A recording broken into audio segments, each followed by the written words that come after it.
Now, here's Tiffany Werner. Hi, welcome back. And if you're just tuning in, this is Moments of Clarity. My name is Tiffany Werner. I'm a licensed mental health counselor. I'm your host. My guest today is a psychologist, a former professor. He's actually my graduate professor and one of my favorites. And I am so honored to have him on the show. And he's been supervising counselor interns and registered interns for their licensure, helping more counselors to come into the world. But not only that, he's a national speaker and gives seminars and has taught at several universities. And we're talking about how handling your core emotions can really help prevent relapse, and how it's so important to actually face our emotions rather than brush them under the rug. And I'm going to bring you back with Dr. Henry. Thank you so much, Dr. Henry. I'm excited to be here. Thank you so much. Listen, this is a topic I think that every adult needs to hear. We should teach children how to do this. And I mean, one of the important things is that we handle core emotions in attachment relationships with people who we trust, right? So we're not made to go through these emotions and handle these emotions. They come on us like a wave. Or I think Marsha Linehan talks about a tunnel, but one of the things she says is don't stop in the middle of the tunnel. Like if you're having an emotion, if you're facing it, go through it. Let it have its full work in you and come out the other side of it. And let it, like going to the gym. You go to the gym and you work out, right? And you're stronger afterwards. Well, you can handle more things if you handle the emotions in your life, like interval training. And you can do that with a counselor. You can do that with another person who you trust. And our mirror neurons in our brains link up with each other. And then, you know how you say, I can't handle this, and then you have a conversation with somebody, and after the conversation, you're okay, and you're like, how did that happen? Because the situation is the same. It hasn't changed, but you're okay. It's so true. And sometimes just effective listening and really listening and being there for someone can make someone feel better during a hard time because it doesn't feel like they're going through it alone. Absolutely. And, you know, a while ago, there were some kids who disappeared off the coast of Florida here in the East Coast. I don't know if you guys remember, it was a national thing where these kids were in a boat and they disappeared and they couldn't find them. And so I went up to the high school and the school, elementary school, it was the school that those kids were in, or one of them was in, to talk to the parents and to talk with the teachers and some of the kids who were up there. But here's the thing. The people there didn't want to talk with the professional necessary from the outside. I went up to Pulse, up to Orlando after the shooting. Really? I've been at different places where all kinds of emergencies have happened. But usually people seek help and connection with those people that they know most intimately, right? So just think if you had something really bad happen to you right now, isn't there like a few people that you say to yourself, this is, you know what I mean? Like they're probably on your phone, on your speed dial. Right. You don't necessarily say, oh, I want to talk to this person who I don't know at all. Now, I'm not saying there's not a time for that. I'm saying that this deep connection with people is one of the keys of handling emotions in our life. This is why AA works. This is why meetings like Celebrate Recovery or other meetings work. Even churches or synagogues or other groups that you go to work, because that connection for us helps us ground us, and it regulates our emotions. And we're made to regulate our emotions in connection with other people. It's part of human behavior, isn't it? And neuroscience of how we're supposed to connect with each other. I think we're wired in. When you look at somebody, there's special parts of the brain, mirror neurons. And the mirror neurons are interesting. Most neurons on the end have multiple fingers, like multiple limbs, like a tree. Mirror neurons have one ending, especially spindle cells, which are a type of mirror neuron. And those are made that way because they're very quick. So there's parts of our brains that read faces. You have 182 muscles in your face. and it will read different faces, and it's telling you, we need this information, because it's like, is this person going to hurt me, or is this person going to hug me? Right? I want to know that, like, right now. I don't want to. You don't want to figure it out the hard way. Yeah, I don't want a 3-second delay on that, because it's going to be too late, right? Right. I want to be able to read that face. Oh, they like me, they're going to hug me. Oh, I need to step back, they're going to try to hit me. So those are so built in and automatic, and really just so important in terms of handling our emotions. And we do it from when we're a baby, with our mothers, with our caregivers, with other people. And then here's the weird thing about it. Even if we're adults, that doesn't change. I have a 3-year-old grandson. I was just at the mall with him, and he'll come over if I'm sitting down, put his arms up, and he wants me to pick him up and hug him. So cute. Mm-hmm. But your grandmother needs the same thing. Your grandparents need the same thing. An adult, we don't lose that humanness. You know what I'm saying? Mm-hmm. It's like that. And so many people are walking around with this emptiness. Mother Teresa says that there's a poverty of connection. There's a poverty of, like, closeness in the Western world. We have material things, but we don't have those connections.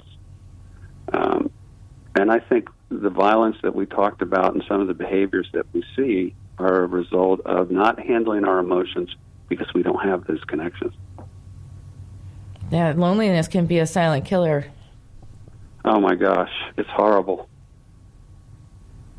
So how do you suggest people to find more connections for those that are lonely out there or needing more connections with other people? Well, I sort of downplayed therapists before, but I think one of the major things therapists that actually do is that they bridge that. I was working with a woman, she's a heroin addict, and she had relapsed a number of times. She had to be Narcan, brought back to life. And I remember, and I don't know why I said this, except I really felt it, and I just said to her, I'm going to be with you as long as it takes. Mm-hmm. You know, and she got really emotional after that, but I wanted to say that because I don't know that anybody had said that. That loneliness that you have, like, I'm the only one. Nobody's going to show up for me. Nobody's going to be with me. Nobody's going to help me. You know what I mean? Mm-hmm. I mean, how damaged it. I was working with a guy, and gosh, his mom would disappear for weeks. She'd just leave the kids in the house, and she was a single mom, and just leave. And after a couple days or weeks, when they ran out of food, he would knock on the neighbor's door and ask for food. And now when he's in a relationship, think about what happens. What do you think happens when his girlfriend says, I'm not sure if I want some space or whatever? What do you think happens with him? He gets even more lonely, right? Yeah, he panics. I'm going to be abandoned like I was by my mom. Yeah, and then it triggers probably things that haven't been dealt with. It re-triggers trauma. Yeah, and the things in the present that remind us of stuff in the past, it is as if we're there. I always tell this story of, like, I came home one day when there was a snake outside the house, and long story, but it went in my garage. So I pretended to find it like a lot of men do. But I wasn't really looking for it. Have its home. So the next day I was dressed appropriately for a shower, going to the bathroom, and out of the closet came a snake in the bathroom. And I was just like, oh, my gosh.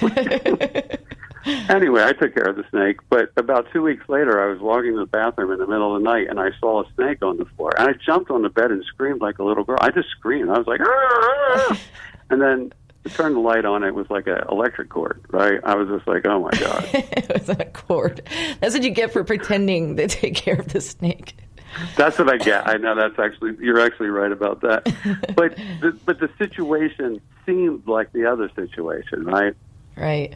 And so because of it, I freaked out in the same way. So I'm in a relationship now, but seems like a past relationship, and I go ballistic right now because I'm like, this is too close to that other experience. Like, I'm not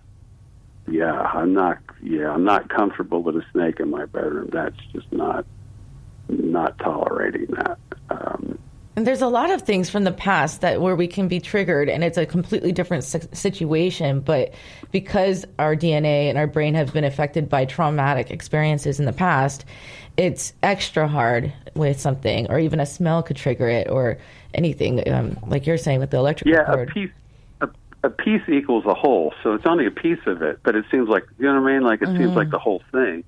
And then there's also the unconscious has no time frame. So, I mean, I've talked to somebody, I remember that something happened 40 years ago, and they're having a reaction to it in the present, and that doesn't make any sense. You know what I mean? Like, in some sense, that makes no sense.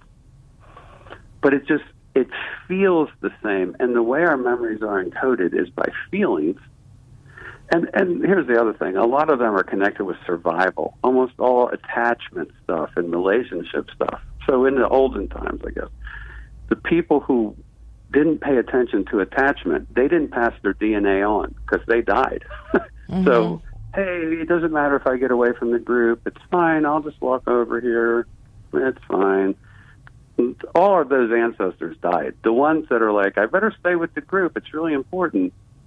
They were the people who lived and passed on their DNA, right? So consequently, in a group or attached to somebody, when we're separate from them, we feel like we're dying. I talk to lots of people, and they're in a bad relationship, but separation out of that relationship feels like they're dying, right? That's a survival thing. And you're like, on the one hand, you're like, this isn't a good relationship. That's one part. But the other part is, but you'll die if you're not in this.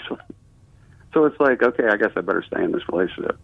Yeah, they don't know what loneliness or being alone or independence is really going to be powerful for them, and they could make a different connection. Oh no, Dr. Henry, we have a caller. We have caller Joe. Hi, Joe. Thanks for calling in. Welcome to Moments of Clarity. Hello, Tiffany. Hi. I want to first of all, I'd like to say, hey, I like snakes. He likes snakes. But well, and I apologize to all the snake lovers out there. And here's the thing: they've had a different experience with snakes. So there you go. There you go. Yeah, so true. I mean, even as a kid, even as I would be bit by the snake, I never got rid of it. But anyway, hit on a lot of different things. But the one thing I want to just mention is, and Tiffany knows a lot of my story, but you were talking about these interpersonal relationships, or building these relationships with people, if I'm not mistaken, whether it be one-on-one or like a group setting or this or that. But for me, I had a trust issue for a lot of years. I couldn't trust my mom or my stepdad or my dad. So as I went through adolescence and into adulthood, I broke promises I made to my grandparents, and I became that raging alcoholic because by drinking, it took away the pain, even for a day. And the guys I worked with and lived with on the ship, it wasn't like I could quit my job and walk away. I was on an aircraft carrier in the Persian Gulf, and I spent a time in Iraq. So it wasn't like I could just quit and leave. You know, I was kind of trapped, right? Right. And I worked on the flight deck the first year or so of my naval career. Extremely dangerous work, dangerous job. But I had to put trust in this guy, my crew leader, to show me how to get around the flight deck and what to do, so I wouldn't get sucked up or chopped up or blown up, literally. But even then, when people would try to get close to me as friends, I would push them away when I felt they were getting too close. But for me, alcohol, I never pushed that away. My point is this: so it took me many years before I was able to kind of begin to trust in people. And I know it's from my childhood being so hurt and being abandoned and being neglected. And your mind doesn't let you forget that. Yeah. And Thank you so much for sharing that. I think